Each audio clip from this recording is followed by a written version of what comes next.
All right, are you ready to go from a burnt out business owner to a thriving business leader?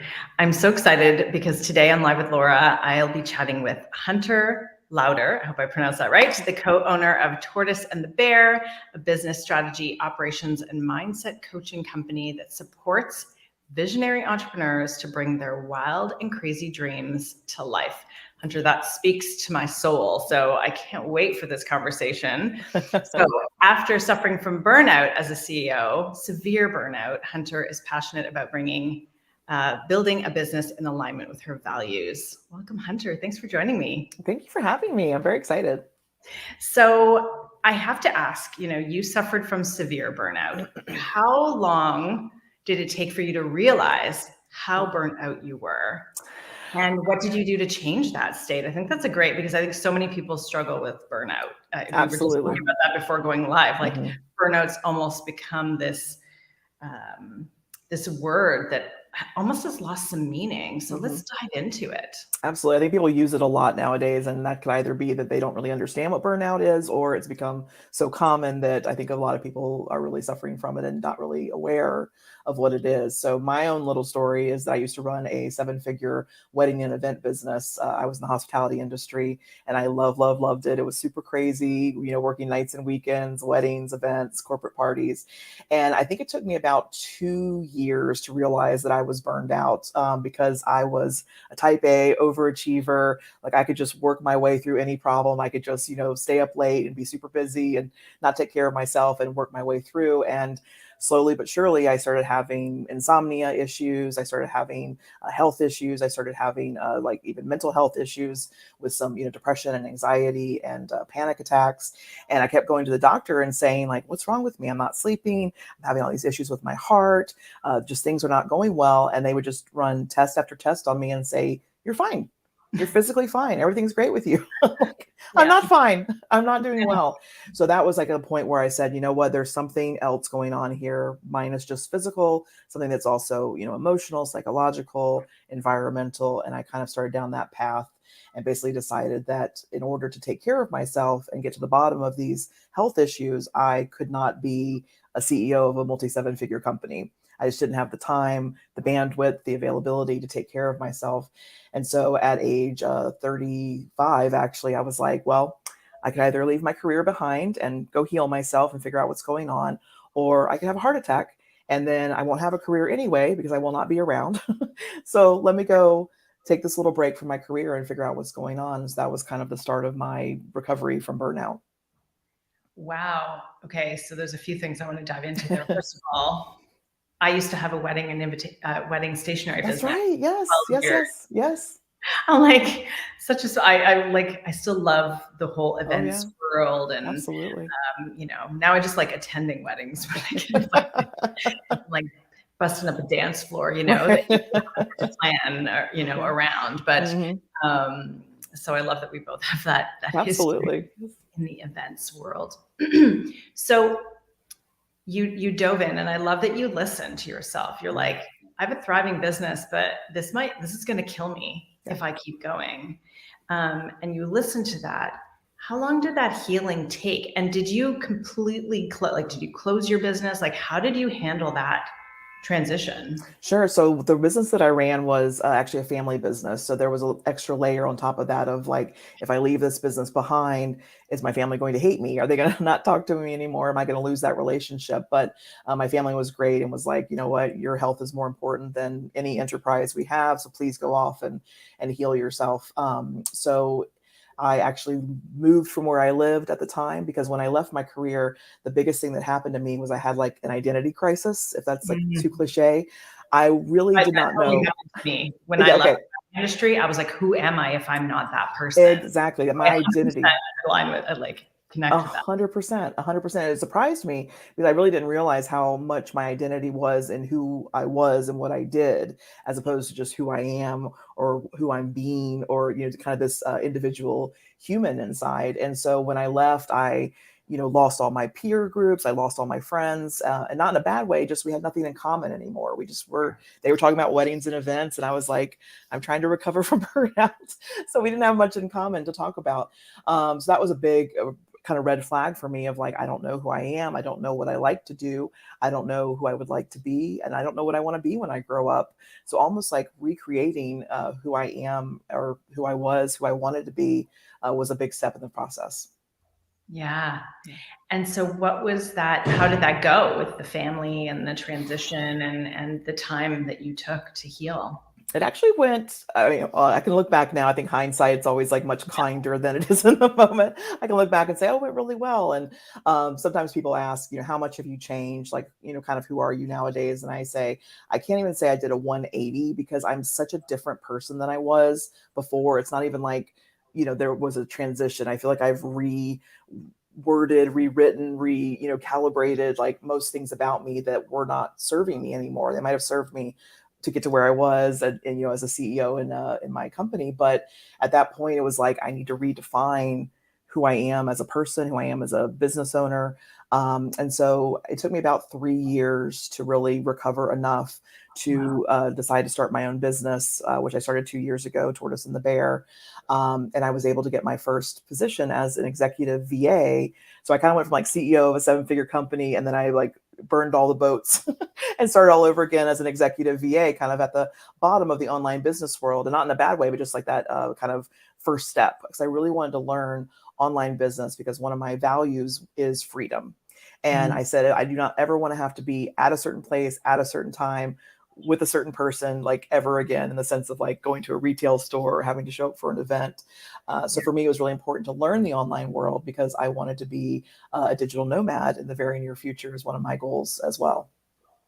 I love that. And that obviously resonates with me as I sit here in my apartment in Italy that Yes. I've been in for 2.5 months, that, as I've just moved my whole family, across the world to have that. And when you work in the events world, you're geographically fixed to a location where those things are happening. And, I've been running my business and my programs from, hotel rooms and my apartment and my cousin's house and like wherever I am happen to be in the world. I'm like, all I need is my laptop and some Wi-Fi.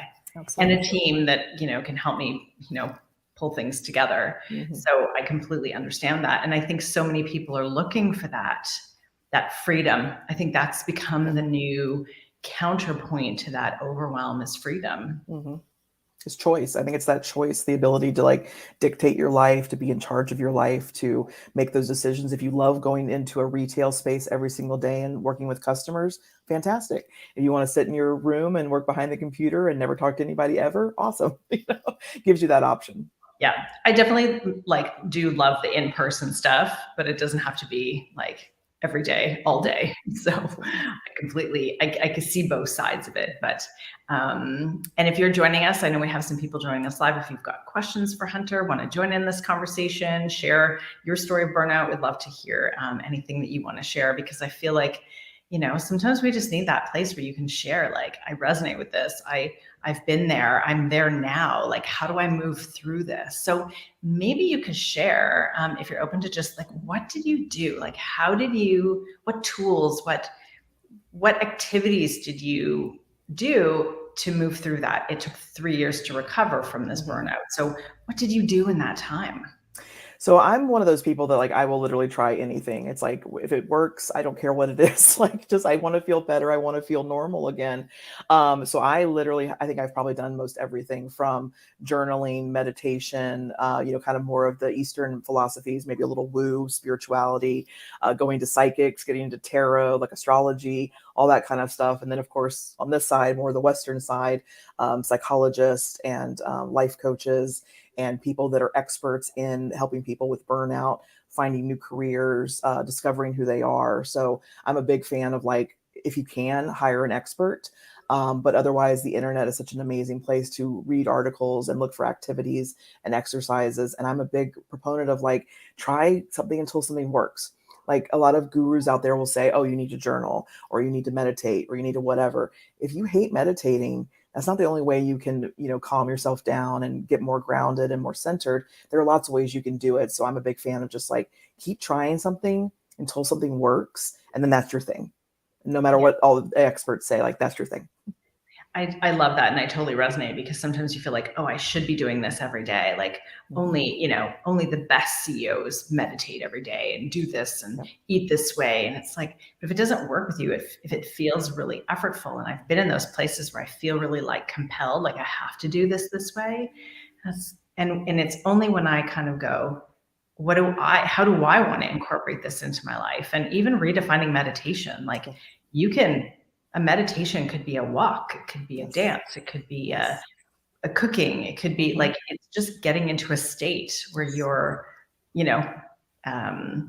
that calmness, that whatever that is, that you can be in that meditative type state. But it doesn't have to just be sitting or lying down with your hands closed, listening to a very specific sound or music or voice in your ears. So I love that you kind of chose what was going to work for you. And I think there's no one size fits all. I think we all have to find the path that works for us, knowing that maybe that didn't work for somebody before us or after us, but it works for us.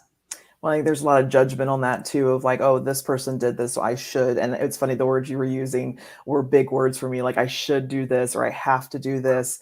I have like tried to eliminate those words from my vocabulary. And anytime I find myself saying I should do this, or I have to do this, or I need to do this, or I'll be a good person if I do this, or a good businesswoman, it's like, no, like that's not true. If it doesn't work for me, if it works for me, fantastic. But if it doesn't work for me, like you said, it's not something that I need to kind of put that extra pressure on myself. I love that removing those words. And it's definitely, I use it because it's like, absolutely, that's how we feel, right? That I should do this, or you think I want this. Yes. Do I want this, or do I think I should want this? Right, exactly. And then your mind, it's like, what are we kind of programmed our whole lives to go after, to desire? And then you realize it's just some pre-programming in your, life that points you in that direction. And so getting rid of like should and need and want, I think that's really, really key. It sounds easier than it is. Oh, it's a daily practice for sure. Like I'm not a professional at it. It's something I just noticed though, when I feel like those words are in my head, or when I'm starting to say them out loud, I kind of pause, like, okay, let's back up here. Is this something that I want to do? Or is this something that, like you said, I feel like I have to do? And sometimes we have to do things we don't want to do. I mean, that's just life, but really recognizing that like I'm choosing to do this thing that I don't want to do because the benefits outweigh the negatives or whatever it might be, I think makes people feel more empowered and in control, versus like I have to do this, or I should do this, or this expert told me to do this. It's like feels very, you're just kind of like following along with your life. You're not really in charge of your life at that point. Yeah. Another one that really resonates with me that somebody taught me years ago was to replace but with and in a sentence, right? And that, again, it can be really tricky. It's like language. It's this nuance of language that when you start to change your language, it can really affect how you show up for yourself and others. Yes. So how did you go from kind of this CEO 3-year period of like all of this self-discovery, all of the different things, modalities that you explored? How did you get through that to decide or to figure out what you wanted to do and to create in your business? So I think like most things, I would love to say it's a well orchestrated plan that I had, that I followed, and I arrived at my destination. It's a lot of like planning, pivoting, accidentally ending up somewhere where you didn't intend, but that was actually the exact right place for you to end up. So like I said, 2 years ago, I started my business, and I accidentally started my business where I have a lot of coaching certifications, because for a while I thought I wanted to be a coach and help other women like myself. But then when I got into coaching, I was like, I'm a little too opinionated to be a coach. I'm more of a consultant type person. I more want to tell you what to do and hold you accountable, versus like asking questions and letting you self-discover. I love being that language nuance, right? Coach, oh my gosh. Consultant. So yes. So I love being coached personally. Like I love being coached, ask questions, find my answers inside of me, but I'm like, I'm not, I'm not the person to do that. So one of the women that I attended a coaching training with has a very successful business, and she and her business partner were looking for an executive operations assistant. So I knew all of her certifications, I knew her language, I knew what she was trying to do in the world. And I said, this might be a really good way for me to dip my feet back into the water, see if I'm healed enough from the burnout and able to, be around people and be productive again and everything. And so I applied for the position. They hired me, and after about 3 months, they promoted me to an operations manager position, because obviously I've ran a 7-figure company. So they were like, "Why are you applying for this job?" I was like, "I'm healing. I need to get my foot in the door somewhere." And so then after that, I just got more and more clients, and pretty soon I had a full roster, which is another thing that I teach my clients about, because how you are, like as a driven type A overachiever, like even though I was recovering from burnout, I was still that person. And so all of a sudden I'm working 60 hours a week. I'm super stressed out. I'm super overwhelmed again. And so I really had to take a moment and say, okay, like you're a very driven person. You definitely want to build a fantastic empire, and you want to help people. So earlier this year, I decided to pivot and get my certification as a director of operations and move back into like more of that strategy piece, so that I could really help people with the overall planning and implementation, so they could grow their business without burnout as it Yeah. is. And I think that's the reality of business. I think it's, I talk about this with people all the time with their brand. It's not a set it and forget it, right? It will evolve. You will add new things. You will grow. You will shape. It doesn't mean you have to, completely throw everything out and start from Mm-hmm. scratch, but there's always going to be these micro pivots or shifts or and evolutions as you go through your business life. And I Yes. just love hearing how people get into their businesses, and Mm-hmm. whether you fall in or you jump in. Right. you know, right? Absolutely. So something that we had talked about before was this idea of going from being a business owner to a business leader. And again, it's that nuance of language. Everything we've talked about is very much based on that. So how do you define the difference between a business owner and a business leader? So I often say that anybody can be a business owner. Like you can buy a business, you can start a business, like anybody can be a business owner, but being a business person or a business leader is definitely a skill that needs to be learned. Some people are naturally born with it and they have that ability. And typically those people are going to continue to grow that ability as they move up into the ranks in their business or someone else's business. But most entrepreneurs, they start their business because they're passionate about that thing that they do. They're about creating, about being with people, about helping, about whatever it might be. And then as their business grows, they're almost like kind of like I was, like accidentally successful, because a lot of it's just their passion and their energy and their work ethic. And they're like, oh my gosh, I'm so enjoying this. So I'm putting the time and effort into it. And then at a certain point, typically like I'd say about the 6-figure mark is where they start to get to possibly that burnout creep, because they're at that point where it's like either they need to stay where they are and just plateau there and be fine by themselves, or they want to grow, and then they probably need to bring on some help, some outsourcing or some in-house help to kind of support them, so that they aren't wearing all the hats, they aren't doing all the things, and they can free up their time to actually step more into that leadership position, which really has to do with more of the long-term planning, big picture, where am I going, corporate words like mission, vision, values. At that point is really when that comes into play. Yeah. So what are some so hiring is sort of that biggest, like you're going from doing all the things Yes. to having people, could be contractors or whatever, working under you, and you have to lead. Like you are Yes. the person that everybody is coming to for the answers, for guidance when there's mistakes, when everything Yeah. is still kind of resting on your shoulders, but then now you've got this added layer Mm-hmm. of being in charge of other people on top of clients and Yes. the business. But it does free up, as you said, your time. So Mm-hmm. what do you see as some key steps that, whether it's mindset or actual just like logistics, Sure. operations, things that need to happen in that transition? Yeah, so I'm a big fan of really doing a time audit. So when you get to that point where you're like, I'm doing all the things, is my business growing? Is it not? Am I going in the right direction? Like you almost don't know. And so at that point, I typically recommend doing like a 2 week audit using like Toggle or something like that. Yeah. And you can put different categories in, like marketing, admin, client work, financial, whatever the categories might be, and literally clock in like you were an employee. And after 2 weeks, you can look at that and say, okay, here's where I'm spending the majority of my time. If that's an area that I hate, probably time to outsource that to somebody else. Or even if it's a minority of your time, but it's something that's like super important, like let's say bookkeeping, and you hate it and you hate reconciling your books, then probably a bookkeeper will be a good first person for you to hire. So you can really look at that audit and see, what am I doing? What do I love doing? What do I hate doing? And then also even, what am I neglecting in my business? Yeah.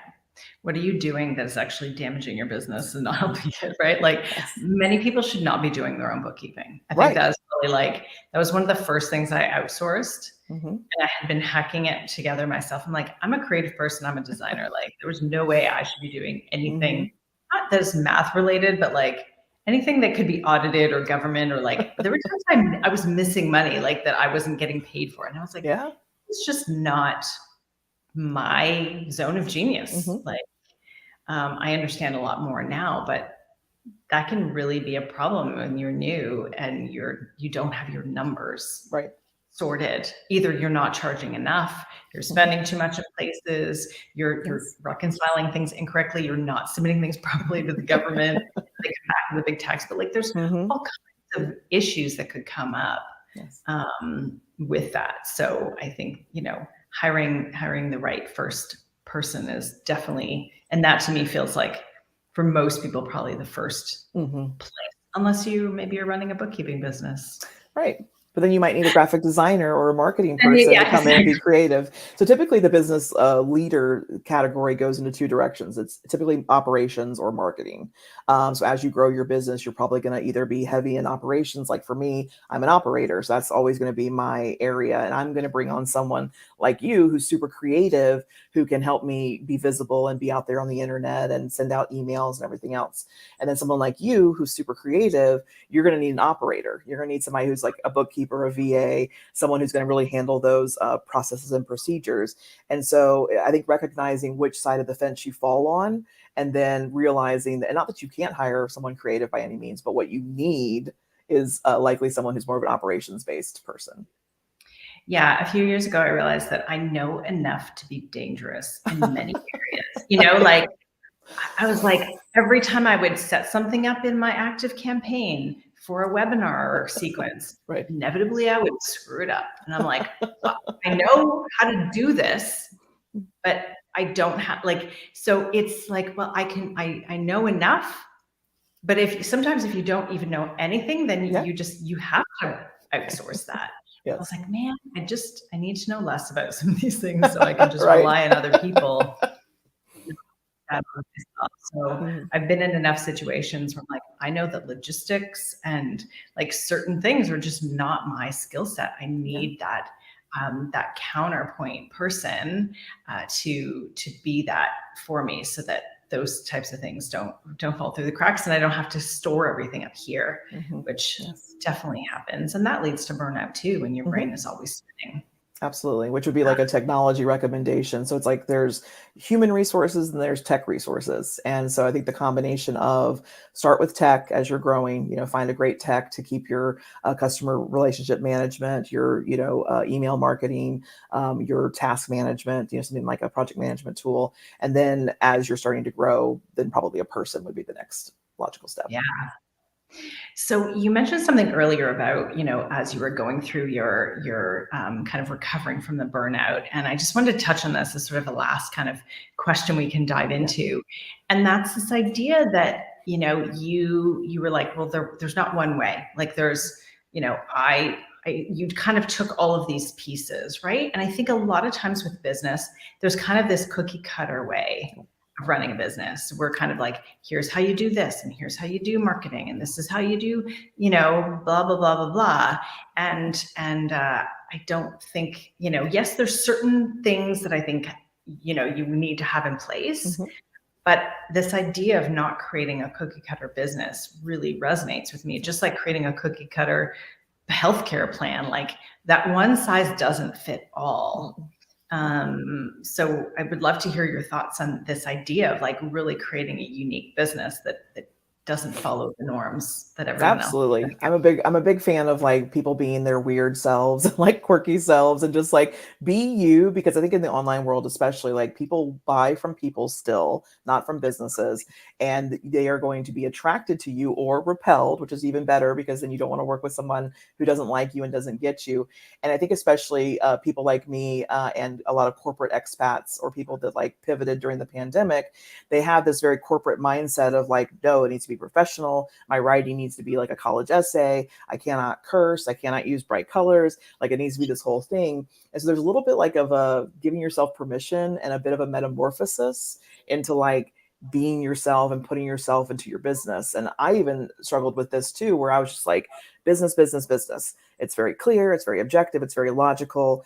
And working with my own business coach, you know, really not having to, but really choosing to put myself out there. See language, putting myself, putting myself out there and being myself and being visible and being vulnerable was like a really big step for me. And so I think for a lot of people, there's this fear about being judged, about being vulnerable, about being yourself, and no one's going to like me. And you kind of get like high school vibes all over again, a little bit of Mean Girls going on.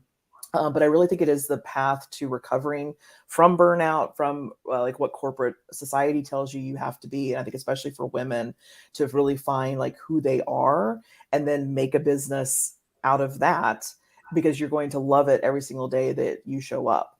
And what I normally recommend people actually start with. So if you're like, I don't know who I am, what do I like to do? What are my values? There are tons of amazing personality assessments online, like everything from very scientific, like Myers-Briggs, Colby A, Strength Finder, all the way to a little more, woo, like with astrology, human design, etc. And really see like who you are, not as like a prescription for who you are and who you have to be, but like, okay, here's kind of where I am right now. What am I naturally drawn to? What am I naturally repulsed by? And then try to like take away the judgment of that. Like you're not good or bad if you can do public speaking. You're not good or bad if you're creative. You're not good or bad if you're not creative. It's just, we're all different. We're all like super unique. And that's what makes it so exciting. So instead of like being hard on ourselves for not having a certain capability, it's like, okay, I have this capability. How can I like maximize it?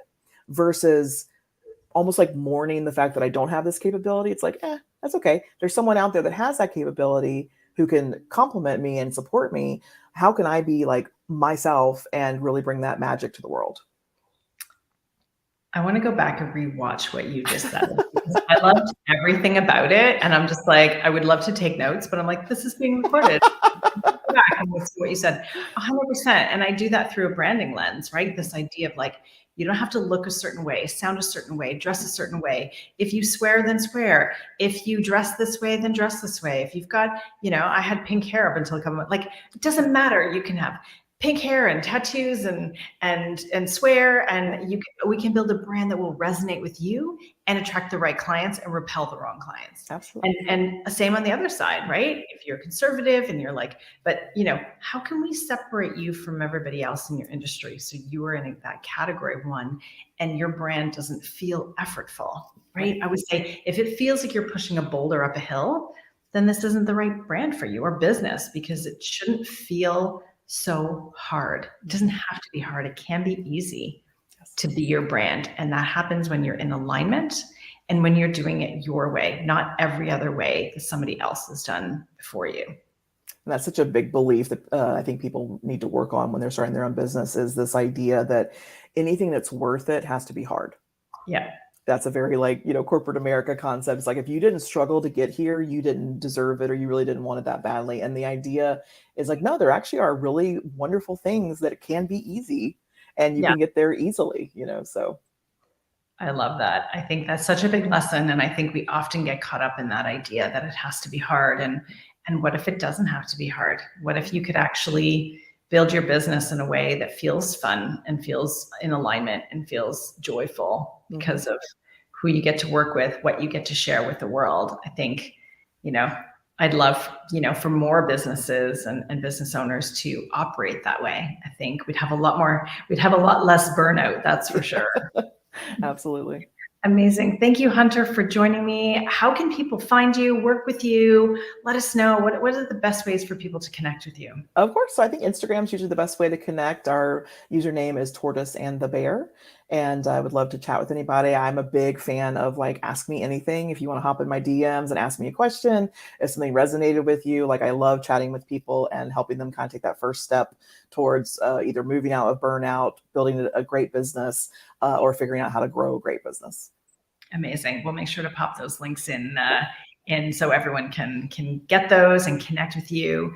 It has been amazing. Thank you so much for your time. Thank you for those of you joining us. If you're catching the replay, do reach out to Hunter, reach out to me if you've got any questions or guest suggestions. Always interested in having amazing conversations like this. And next week, I'm really excited. My guest is Miranda Levers, the COO of Thinkific, who is going to be joining me next Wednesday. She's a brilliant woman, and she's going to be sharing amazing things about growing Thinkific.